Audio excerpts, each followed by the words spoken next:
दोस्तों नमस्कार। बिहनिया संजय से मैं कौशल तिवारी।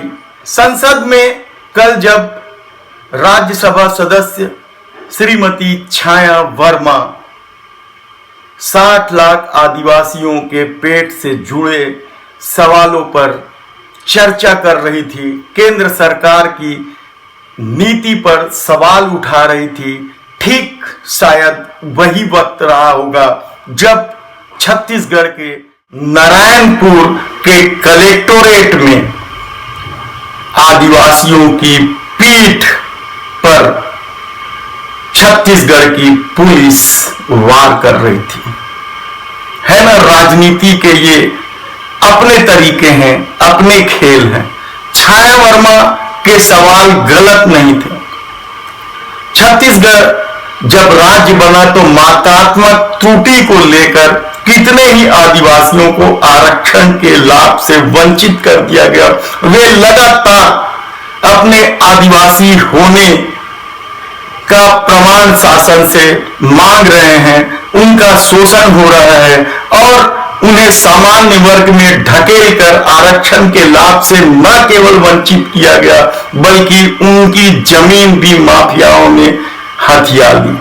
सवाल जायज था, लेकिन क्या राव घाट को लेकर 2 दर्जन से अधिक ग्रामीण, 2 दर्जन गांवों से अधिक ग्रामीण जब राव घाट परियोजना में अपने जंगल, जमीन और संस्कृति बचाने के लिए कलेक्टोरेट में पहुंचे और पुलिस के तमाम कोशिशों के बावजूद उन्होंने कलेक्टर के परिसर में प्रवेश कर लिया तो पुलिस ने आदिवासियों की पीठ पर जमकर लाठियां भांजी। ये वास्तविक स्थिति है इस देश की। इसे समझना जरूरी है कि क्या आदिवासियों के साथ अन्याय लगातार जारी है और जारी रहेगा। सवाल बहुत से हैं। बस्तर के आदिवासी जल, जंगल, जमीन को लेकर लंबे समय से संघर्षरत हैं। राव घाट परियोजना को लेकर तो आदिवासियों ने आंदोलन तब से शुरू कर दिया था जब वहां नक्सली आमद भी नहीं था। लेकिन सत्ता का अपना खेल है, उसके विकास की अपनी परिभाषा है। वह यह सोचती ही नहीं कि आम आदमी को इस तरह के विकास से क्या नुकसान होगा, उनकी जड़ें किस तरीके से उखड़ जाएगी और वे दर दर की ठोकरें खाते भीख मांगने मजबूर होंगे। कल नारायणपुर कलेक्टोरेट में जो कुछ हुआ वह शर्मसार कर देने वाली घटना है। लंबे समय से आदिवासी अपनी मांग को लेकर लगातार धरना प्रदर्शन कर रहे हैं, लेकिन सत्ता हर धरना प्रदर्शन को आश्वासन के पानी छीट कर बुझा देती है, जो आगे जाकर चिंगारी का रूप लेती है। सवाल ये नहीं है कि छत्तीसगढ़ में कांग्रेस की सरकार है और वह संवेदनशील है। सवाल यह है कि आदिवासियों की मांग को लेकर या किसी भी समाज के संगठन के मांग को लेकर सरकार इतनी उदासीन क्यों होती है कि मामला हाथ से निकल जाए और पुलिस को अपनी गुंडागर्दी करने का मौका मिल जाए। राजपुर के राजधानी में भी पिछले कई दिनों से बल्कि कई हफ्तों से कई कर्मचारी संगठन आंदोलनरत हैं। वे सरकार का ध्यान आकृष्ट करने कई तरीके अपनाते रहे हैं। मोदी है तो मुमकिन है कि तर्ज पर एक नया जुमला छत्तीसगढ़ में इन दिनों चल रहा है। वह जुमला क्या है यह हम आपको बाद में बताएंगे, फिर कभी खुलासा करेंगे। लेकिन उस जुमले पर यदि विश्वास है या उस जुमले को यकीनन मान लिया जाए तो फिर कर्मचारी संगठन क्यों लंबे समय से आंदोलन कर रहे हैं। चौथे वेतन, पुराने पेंशन योजना को लागू करके भूपेश सरकार ने कर्मचारियों के हित में जरूर बड़ा फैसला लिया है और उसके लिए कर्मचारी संगठनों ने उनका आभार भी व्यक्त किया।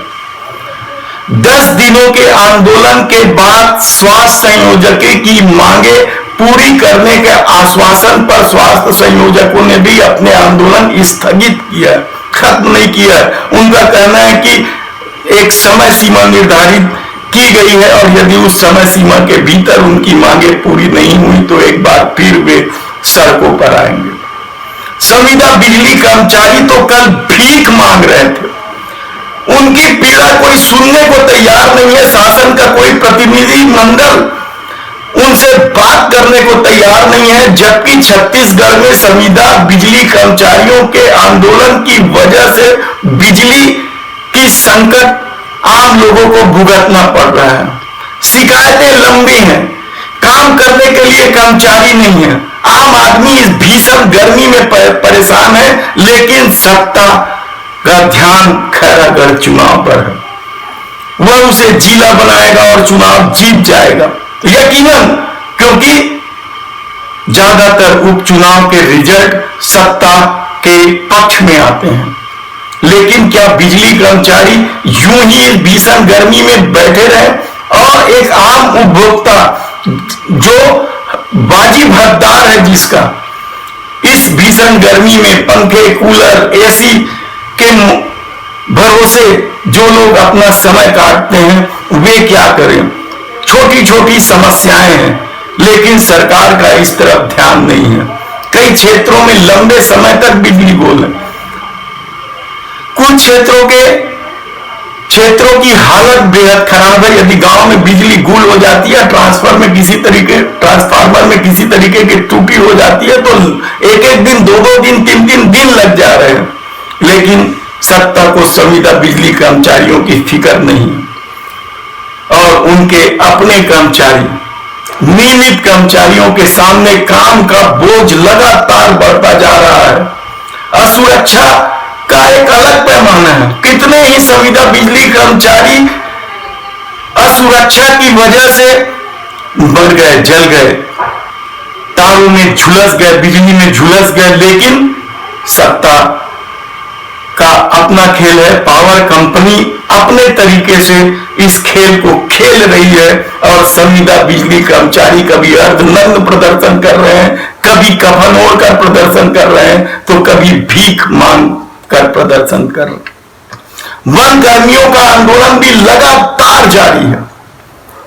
वन कर्मी अपनी मांगों को लेकर सतत प्रयास कर रहा है कि शासन प्रशासन उनकी बात सुने और किसी भी तरीके से फैसला हो जाए। और अब तो रेंजर एसोसिएशन ने भी इस आंदोलन को समर्थन दे दिया है। स्कूल की साफ सफाई में लगे कर्मचारियों की पीड़ा तो एक अलग ही है। उनकी पीड़ा इस कदर आप समझ सकते हैं कि किसी भी शाम में चले जाएं आप, वो किस तरीके से अपने सामानों के साथ वहां पड़े हैं धरना स्थल में, वही खाना बना रहे हैं, वही खाना खा रहे हैं और आंदोलन लगातार पिछले कई हफ्तों से जारी रखे हुए हैं। लेकिन सरकार उनकी भी नहीं सुन रही है। मितानी स्वास्थ्य कर्मी भी अब आंदोलन से जुड़ गए हैं। उनकी 6 सूत्री मांगों को लेकर सरकार ने अभी तक उनसे कोई बात नहीं की है। वे लंबे समय से आंदोलनरत हैं, आश्वासन पर आंदोलन स्थगित करते हैं और आश्वासन का समय समाप्त होने पर फिर आंदोलन करते हैं। यह कई दिनों से या कई महीनों से, कई सालों से चल रहा है, कहा जाए तो हैरान ना हो। लेकिन हमने पहले ही कहा है कि जिस तरीके से मोदी सत्ता या मोदी के चाहने वालों ने मोदी है तो मुमकिन है का जुमला उछाल दिया है, उसी तरीके का जुमला इन दिनों छत्तीसगढ़ में उछल रहा है। भ्रष्टाचार को लेकर एक अलग कहानी है, नरवा गुरुआ घरवा गुरुआ बारी की एक अपना अलग कहानी है। हर विभागों में किस तरीके से संगठन से जुड़े चंडाल चौकड़ी बैठकर काम कर रहे हैं, इसकी एक अलग कहानी है।